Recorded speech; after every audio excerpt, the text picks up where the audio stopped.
Now dear student, we are going to discuss this question number 4.32, and in this question it is given to you, we have to show for a projectile the angle between velocity and x-axis as a function of time is given by this expression. Clear? So now concentrate on a screen. Let's suppose I am taking this as a ground. Clear? Now let's suppose we are throwing any object with some initial velocity v0, and let's suppose this angle is theta. Clear? Definitely this will follow a parabolic trajectory. Let's suppose after time t this particle is here. Clear? Now we know in projectile motion x component of velocity always remains constant, but y component of velocity changes because particle is going under the influence of acceleration due to gravity. So we can say this is v0 x and we can say this is v0 y. So from here we can say at this location we are having same component of velocity, horizontal velocity v0 x, but definitely this changes. How can we write? We can apply equation of motion and we can say this is equal to v0 y minus this is gt. Clear to everyone? Now let's suppose angle made with horizontal is beta. So from here, or we can say this is theta t. So I can say theta t, I can say value of tan theta t. This is given by, we can say v0 y minus gt, v0 y minus gt, and it is divided by v0 x. Clear?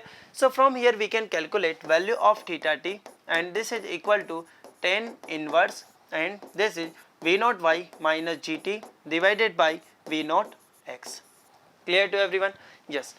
Now in the next part we have to show that projection angle theta naught for a projectile launch from the origin, this is given by.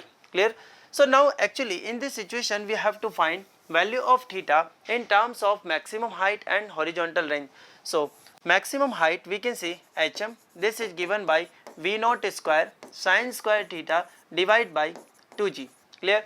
And horizontal range, maximum actually horizontal range we can say this is given by v0 square sin of 2 theta divided by g.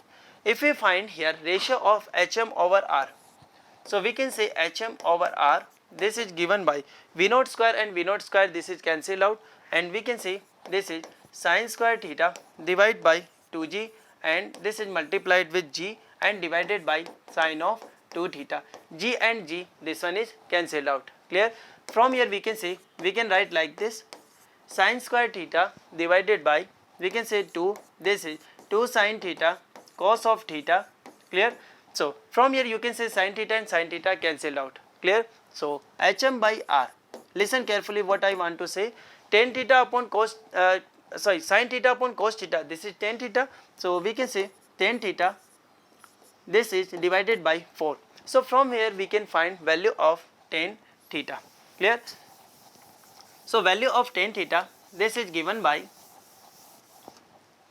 value of tan theta, this is given by 4 hm by r.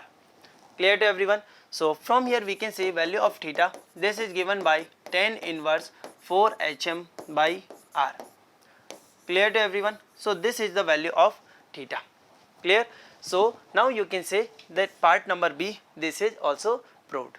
Clear to everyone? So this is all about this question.